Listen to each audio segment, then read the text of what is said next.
de choses et je vais mettre mon public en défense, c'est-à-dire que permettez-moi de vous dire que le propos sera long.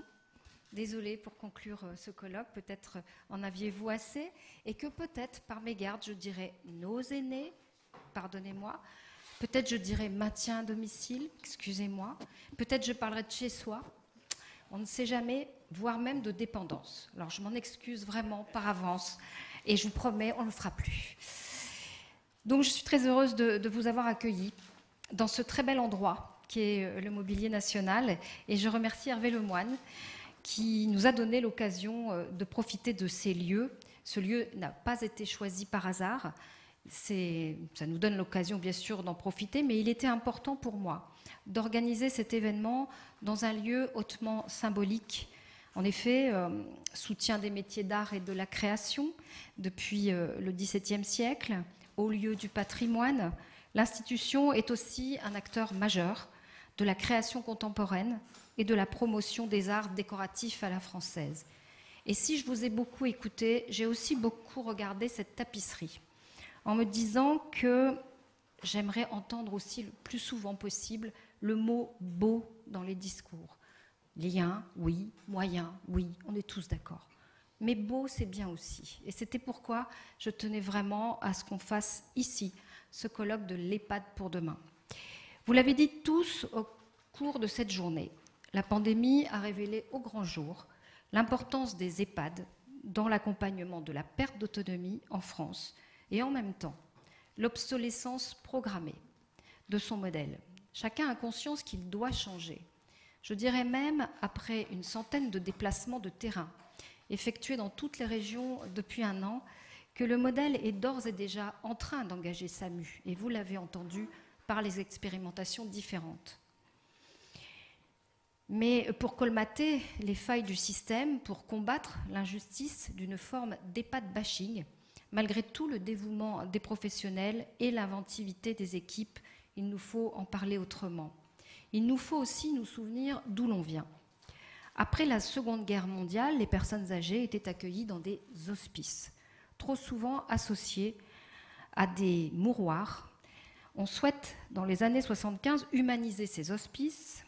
Elles sont alors invitées à se transformer en maisons de retraite, médicalisées ou non. Dans les années 2000, le mouvement de modernisation des établissements accueillant des personnes âgées se poursuit. On crée alors les établissements hébergeant des personnes âgées dépendantes, les EHPAD, dans la loi du 24 janvier 1997. Et on introduit un saut qualitatif avec la signature d'une convention tripartite et des normes minimales de fonctionnement. Il est temps aujourd'hui de poursuivre le mouvement du changement. Le mur démographique est devant nous et nous avons moins de 10 ans pour préparer un nouveau modèle d'accompagnement de la grande dépendance. Il nous faut donc aller plus vite et plus fort, si l'on ne veut pas que la peur devienne du rejet. L'EHPAD, dont nous savons avoir un besoin renforcé à l'avenir, doit relever d'un choix raisonné et assumé, non pas comme un dernier recours, un renoncement, mais comme un lieu qui protège la santé, qui respecte les droits, qui redonne de la vie jusqu'au bout. J'irais même jusqu'à rêver demain que nos EHPAD soient des ouvrages d'art, qu'ils soient beaux, comme nous y a invité Roselyne Bachelot, penser dans son environnement, dans leur environnement, qu'on ait envie d'y habiter, d'y séjourner, de s'y balader, d'y inviter sa famille, ses amis, d'y entendre des cris d'enfants qui jouent. Mais pour dessiner l'EHPAD de demain, j'ai besoin de vous tous présents aujourd'hui, agences régionales de santé, responsables des EHPAD, des personnes âgées, des familles, des aidants, des experts, des architectes, des urbanistes, des artistes, des ministres, des partenaires, qui avaient répondu présents à mon invitation et je vous en remercie. Oui, le modèle des EHPAD est en partie obsolète. La crise sanitaire a mis en lumière les difficultés qui pouvaient déjà exister dans l'accompagnement des personnes âgées, mais elle nous a surtout permis de tirer les enseignements sur ce que les Français veulent et surtout sur ce qu'ils ne veulent plus. Ils ne veulent plus de ces EHPAD vétustes, passoires thermiques souvent, où on partage sa chambre. voire même sa salle de bain avec d'autres résidents. Il y a encore trop d'EHPAD isolés, en particulier dans l'offre publique, qui n'ont pu bénéficier de l'expertise et du soutien d'autres établissements ou de l'hôpital pendant cette crise sanitaire. Ils ne veulent plus de ces EHPAD qui les privent de leur liberté et au sein desquels les professionnels craignent parfois la maltraitance institutionnelle, le plus souvent en raison d'un manque de moyens. Les Français ne veulent plus de ce modèle qui est devenu repoussoir. Ils souhaitent rester le plus longtemps possible à domicile. Nous allons leur en donner les moyens avec ce virage domiciliaire opéré que le gouvernement entend mettre en œuvre. Ce modèle existe déjà, au-delà de nos frontières, notamment au Danemark, où je me suis rendue dernièrement.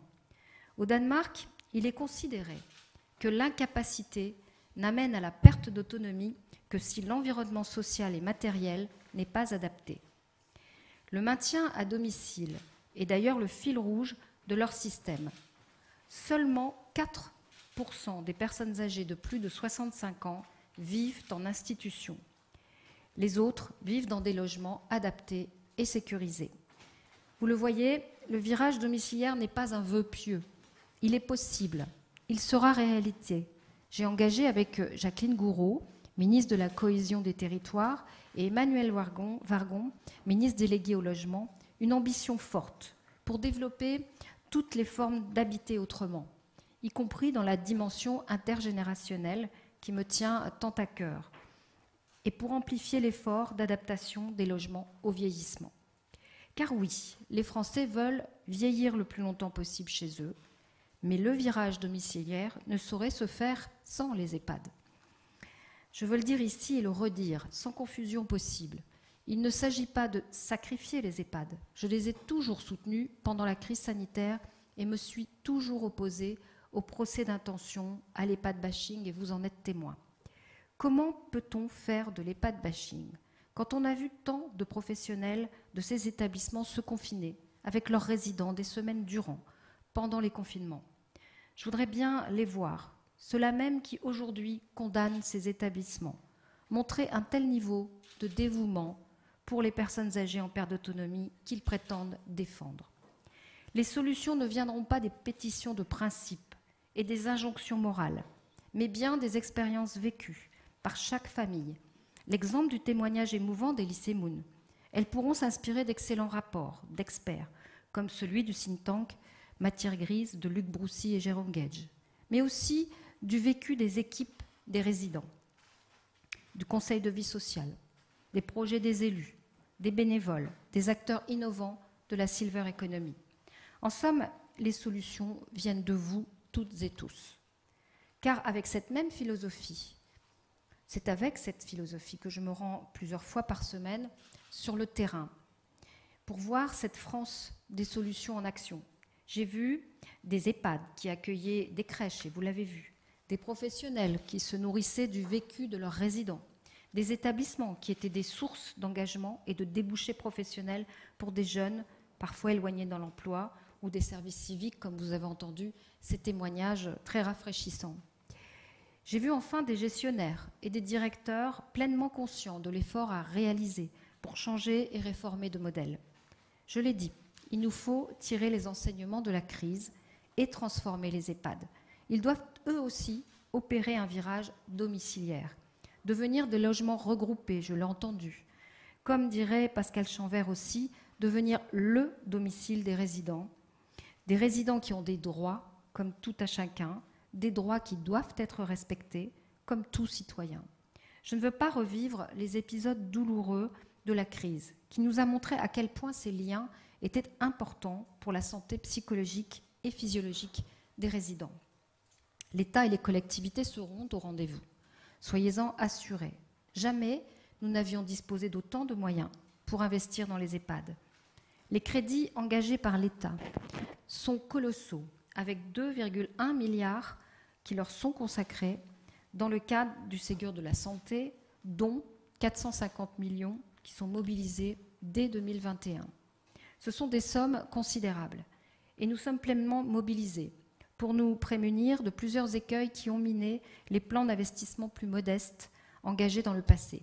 D'abord, la quasi-totalité de ces crédits ne seront pas alloués depuis Paris, mais bien au niveau des territoires, grâce à l'engagement des ARS dans ce projet que je salue. Les collectivités et les acteurs locaux seront aussi à pied d'œuvre et j'entends les soutenir avec le lancement à l'automne d'un fonds d'appui aux démarches territoriales en faveur du vieillissement actif. Une enveloppe de 10 millions d'euros permettra de les accompagner dans une démarche de valorisation de la contribution des seniors à la revitalisation des centres-villes et des quartiers, mais aussi plus largement à leur contribution à la société quand leurs apports potentiels sont trop souvent minorés. Ensuite, ce plan d'investissement ne se cantonnera pas à des grands projets coûteux ou à du saupoudrage inopérant, mais sera le plus concret possible pour l'accompagnement et l'hébergement des personnes âgées en perte d'autonomie. Concret, il l'est d'ores et déjà, avec dès 2021 une enveloppe de 125 millions d'euros pour l'investissement du quotidien dans les EHPAD. 4000 projets sont attendus partout en France pour améliorer la qualité de vie des résidents au quotidien, mais aussi celle des professionnels. Chariots motorisés, rails, lève-malades, détecteurs de chute permettront d'améliorer la vie de ceux qui se dévouent chaque jour au service de nos aînés. Enfin, ce plan d'investissement donnera l'occasion à une redéfinition globale de l'offre d'hébergement en tirant tous les enseignements de la crise et des travaux qui ont été menés par les différentes parties prenantes du secteur. J'aimerais que vous ayez tous conscience que nous sommes véritablement à l'aune d'une transformation historique de l'accompagnement des personnes âgées. On m'avait indiqué de nos aînés, je l'ai enlevé, que nous engageons ensemble un nouveau cycle d'ampleur décennale. Cette transformation historique, elle passait d'abord et avant tout par une revalorisation salariale massive des professionnels des EHPAD. C'est chose faite avec le Ségur de la santé, grâce à l'engagement d'Olivier Véran et du Premier ministre pour reconnaître pleinement celles et ceux qui se sont tant distingués pendant la crise sanitaire. J'y ajoute le plan massif de désendettement du secteur hospitalier, qui va lui permettre d'investir notamment dans des structures pour personnes âgées, et nous y serons particulièrement attachés. Ces professionnels le méritaient amplement, tant ils représentent l'aide indispensable pour nos concitoyens en perte d'autonomie. Nous leur devons d'être plus ambitieux, encore, et de garantir demain dans chaque EHPAD les 3 piliers suivants. Le premier, des EHPAD plus médicalisés.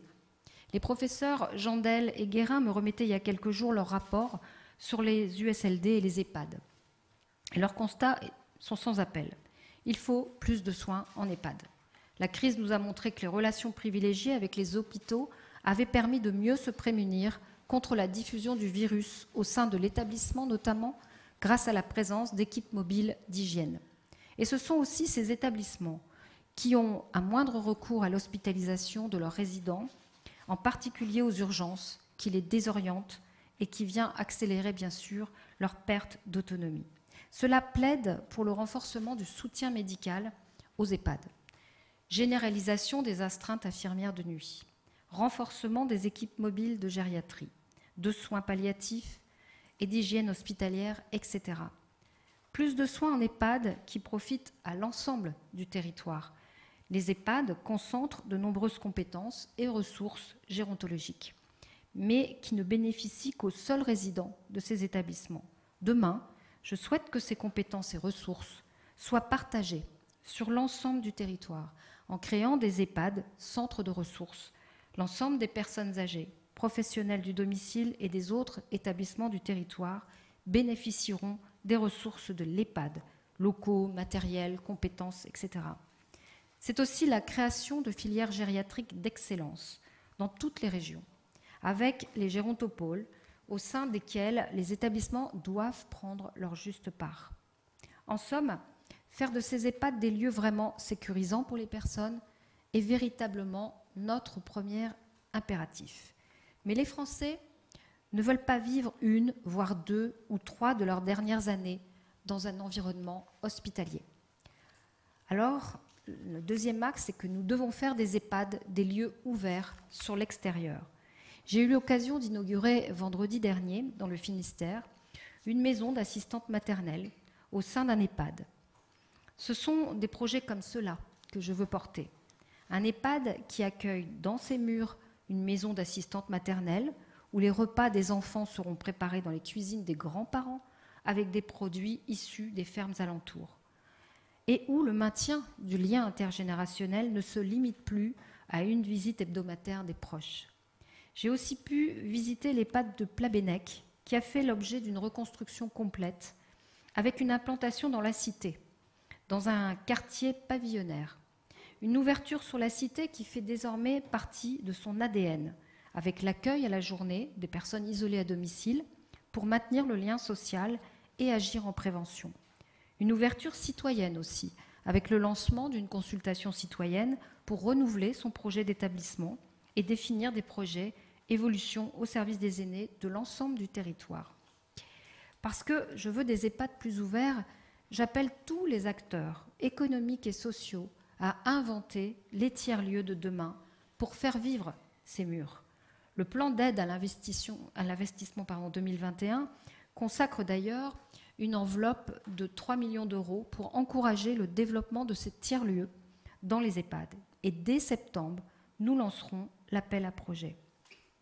Ces tiers-lieux sont, je le crois, une opportunité incroyable pour transformer l'existant. C'est en organisant le tournoi de bridge au sein de l'EHPAD, et non plus dans la salle communale.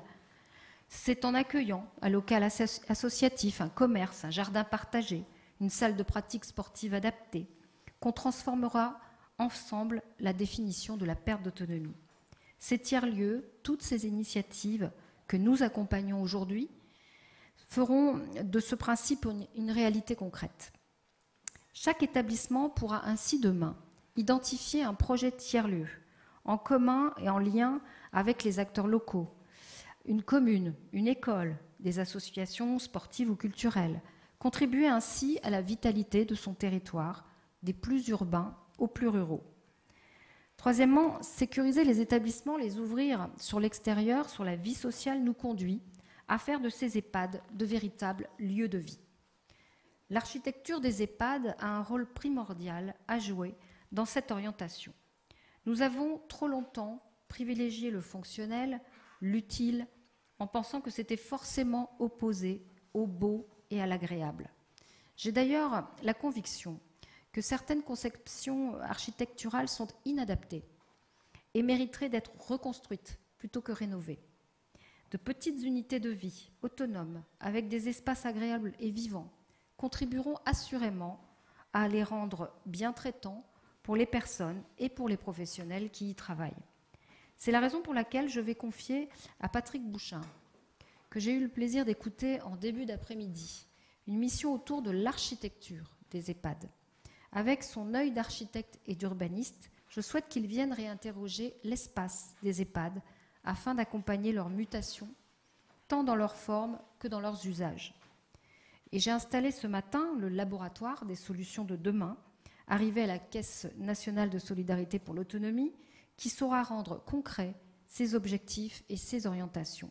C'est une démarche profondément partenariale, qui rassemble des profils complémentaires et que je remercie pour leur engagement dans cette dynamique. Partenariale, notre démarche l'est résolument. J'ai cité les ARS, les conseils départementaux, tous les experts, les parties prenantes du secteur. La Caisse des dépôts et consignations a également souhaité apporter sa pierre à l'édifice pour aider le pays à préparer la transition démographique. Qu'Éric Lombard et ses équipes soient chaleureusement remerciés de leur engagement, dont j'ai souhaité qu'il puisse se traduire dans une convention de partenariat avec la CNSA que nous avons signée devant vous aujourd'hui. Cette convention permettra d'intensifier le plan d'aide à l'investissement des établissements pour personnes âgées et d'accélérer l'effet levier recherché par le Ségur de la santé et le plan de relance, en particulier auprès du secteur privé, qui choisira d'investir. Ce sont ainsi plus de 3,5 milliards d'euros qui vont être mobilisés par la Caisse des dépôts, avec 25 millions de crédits d'ingénierie pour les stratégies territoriales, 2,5 milliards d'euros de prêts pour financer la construction et la rénovation de bâtis, 1 milliard d'euros de fonds propres en soutien aux investissements à réaliser. Ces crédits vont permettre non seulement de renforcer l'investissement dans les EHPAD, mais aussi d'appuyer tous les porteurs de projets, avec une extension aux solutions d'habitat intermédiaire, auxquelles je tiens beaucoup. Habitat inclusif, résidence service senior, résidence autonomie, je regarde, sinon je vais me faire gronder. Nous allons également prochainement lancer un concours de design avec le mobilier national, avec la complicité d'Hervé Lemoine, que je remercie à nouveau. Au-delà d'être un haut lieu de patrimoine, le mobilier national dispose aussi d'un atelier de recherche et de création, créé en 1964 à l'initiative d'André Malraux, afin de promouvoir en France la recherche et la création dans le design contemporain. Il constitue un incomparable laboratoire d'expérimentation qui n'a eu de cesse de créer, grâce à la commande d'État, des prototypes d'excellence pensés pour une diversité de domaines en accompagnant de nouveaux besoins pour les hôpitaux, les maisons de la culture, les logements, les centres de vacances. Le mobilier national souhaite inviter les designers à repenser les lieux, les services, en leur donnant les moyens de proposer des solutions nouvelles pour réparer et entretenir le lien social dans un double objectif de soutien à la profession et de tremplin aux démarches innovantes et créatrices. Ce sera le premier travail qui sera confié au laboratoire des solutions de demain, qui contribuera à alimenter nos réflexions sur les EHPAD de demain. Sécuriser les résidents, ouvrir les établissements, innover dans la construction, voilà les 3 piliers que chaque Français doit pouvoir retrouver sur tout le territoire, dans tout type d'EHPAD, dûment labellisé par l'État demain. Mais ne nous arrêtons pas là. Nous investissons aussi dans le numérique. 600 millions d'euros dans le cadre du Ségur de la santé pour avoir des EHPAD connectés. Des EHPAD connectés avec la ville, l'hôpital, grâce à la télémédecine, qui échangent des données avec les autres acteurs en toute sécurité. Mais aussi des EHPAD connectés avec les proches des résidents pour maintenir le lien social qui nous a été si utile pendant cette crise sanitaire. Mesdames, Messieurs, voici donc la feuille de route et les moyens de la mettre en œuvre. L'EHPAD est mort, vive l'EHPAD.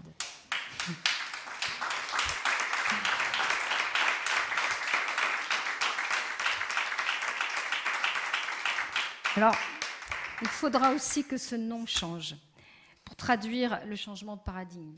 Et je lancerai à l'automne une consultation citoyenne sur le sujet. J'ai vu qu'il y avait un consensus là-dessus. Vous avez et vous pourrez toujours compter évidemment sur mon investissement et mon engagement sans faille au service de ce secteur, des personnes qui l'accompagnent. Et il vous revient maintenant, parce que vous l'avez entendu, chacun doit le faire en concertation, de faire de ces mots une réalité partout sur le territoire et pour chacun de nos concitoyens. Je ne doute pas, et je ne doute à aucun instant, de notre capacité collective à relever ce beau défi, ce défi historique. Merci à vous.